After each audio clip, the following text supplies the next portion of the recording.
Chào mừng các bạn đến với Tiger BMT 86. Lập trình AutoCAD sử dụng C-Thăng.net.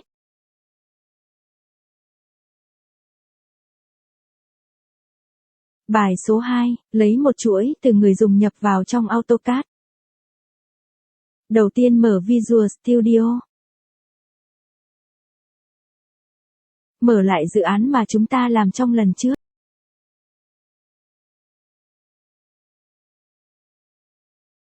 Chúng ta sẽ tạo một lệnh mới với chức năng lấy một chuỗi từ người dùng nhập vào.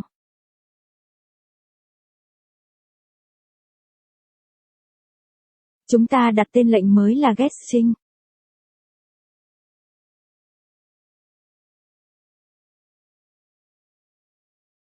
Tiếp theo bên dưới thuộc tính block sẽ là một hàm.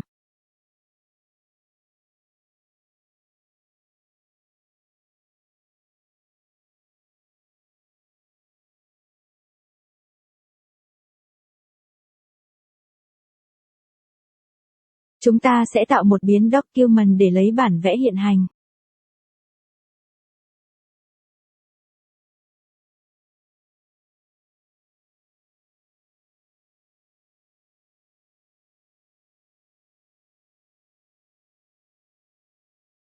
Tiếp theo chúng ta sẽ tạo một biến editor.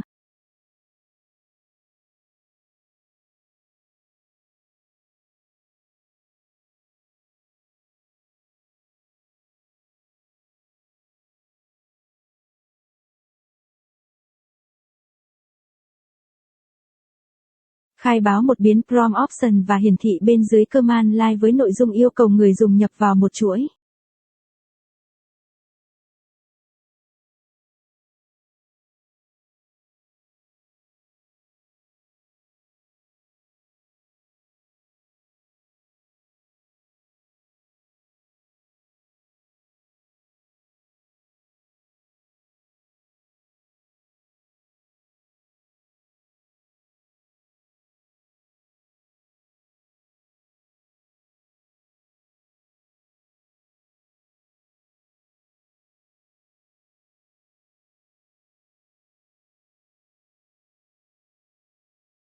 Thiết lập các thuộc tính của prompt option. Cho phép người dùng để khoảng trắng.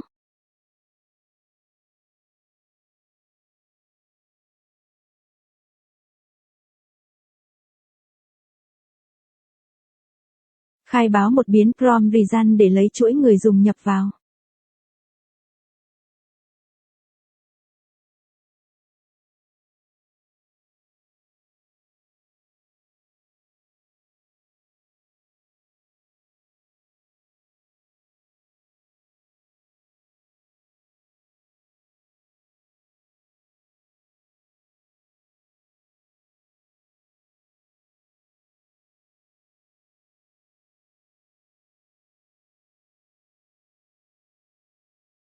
Kiểm tra tình trạng và lấy kết quả người dùng nhập vào.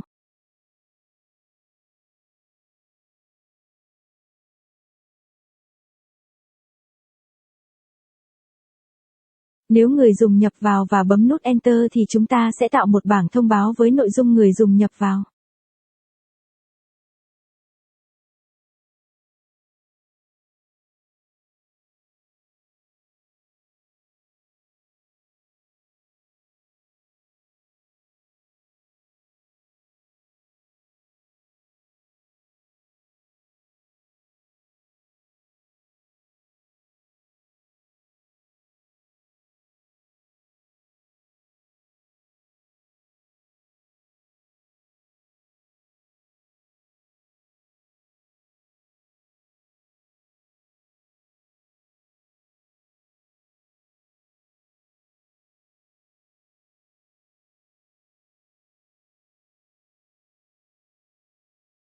Nếu người dùng bấm nút ESC thì chúng ta sẽ tạo một bảng thông báo rằng người dùng đã bấm nút ESC.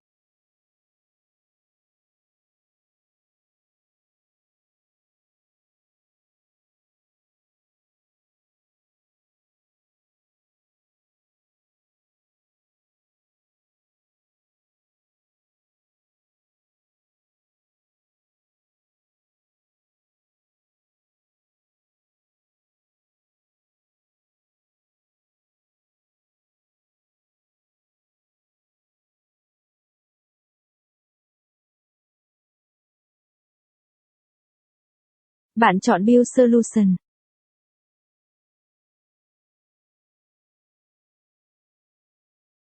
Tiếp theo, bạn hãy mở AutoCAD để tiến hành chạy câu lệnh bạn mới viết. Bạn gõ câu lệnh Netload để tải tập tin DLL.